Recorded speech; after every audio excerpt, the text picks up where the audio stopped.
আসসালামু আলাইকুম। আমি এহসানুল করিম। এবারের মেডিকেল ভর্তি পরীক্ষা ২০২৩-২৪ সেশনে জাতীয় মেধা ১৬০তম স্থান অধিকার করেছি এবং আমার স্বপ্নের মেডিকেল কলেজ ঢাকা মেডিকেল কলেজে পড়ার সুযোগ লাভ করেছি। এই যাত্রায় আমার পাশে ছিল ডক্টর রিসপিস মেডিকেল প্রজেক্ট। যে সময়ে আমার অন্যান্য বন্ধুরা শুধু একাডেমিক কোচিং নিয়ে ব্যস্ত ছিল, সেই সময়ে রিজভী স্যারের ওই অ্যাডভান্স প্রোগ্রামটার সুবাদে একটু নড়চড়ে আমি প্রিপারেশনটা নেওয়া শুরু করি সবার আগে থেকে। আলহামদুলিল্লাহ সেটার ফলস্বরূপই আমি হয়তো ঢাকা মেডিকেলে পড়ার সুযোগ পেয়েছি, নয়তো আমার চান্স হতো হয়তো বা আমার স্বপ্নের মেডিকেলে আমার পড়ার সুযোগটা হতো না।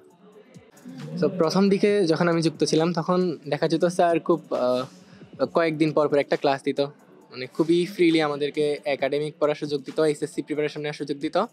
মাঝে মাঝে একটা চ্যাপ্টারের স্যারে ক্লাস দিয়ে দিত এবং দেখা যেত যে ওই সময়ে কিছু কিছু বিষয় আমরা বুঝতাম। একাডেমিকে আমরা যেসব পড়ালেখা করি সেগুলোর বাইরেও কিছু বিষয় আছে যেগুলো মেডিকেলের জন্য পড়তে হয়। মানে একাডেমিকের পড়ালেখাগুলোকে আর একটু প্রিসাইজ করে একটু কাটছাট করে কিন্তু পড়তে হয়।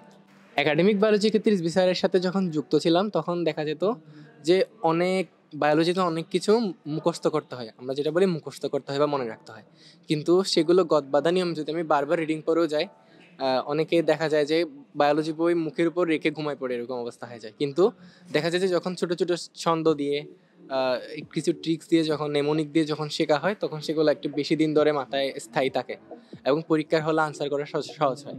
তো ওই বিষয়টা বায়োলজির ক্ষেত্রে রিজভী স্যারের ক্লাসগুলো করার মাধ্যমে খুবই হেল্প করেছে। দেখা যায় অফলাইনে ক্লাসগুলা মোটামুটি ১ ঘন্টার রেঞ্জের ক্লাস হয়, কিন্তু সেখানে দেখা যায় যে ১০-১৫ মিনিট পর পর স্টুডেন্টরা এত কথা বলে পাশে ক্লাসের পরিবেশ পরিস্থিতি একটু উচ্ছৃঙ্খল হয়ে যায়। তো ওই বিষয়টা স্যার খুব সাবধানতার সাথে হ্যান্ডেল করতো। দেখা যেত স্যার একটা ছোট মজার কথা বলে ফেলতো যেটার ফলে সবাই হেসে উঠতো এবং পরবর্তীতে স্যার খুব সিরিয়াস হয়ে বলতে এবার পড়াই মন দিন। তো এইরকম একটা সুন্দর আহ, একটা অঙ্গভঙ্গির মাধ্যমে স্যার আসলে ক্লাসটাকে খুব সুন্দর করে নিয়ন্ত্রণ করে রাখতো। পরে দেখা যেত যে ক্লাসের পড়া ক্লাসেই মোটামুটি হয়ে যেত।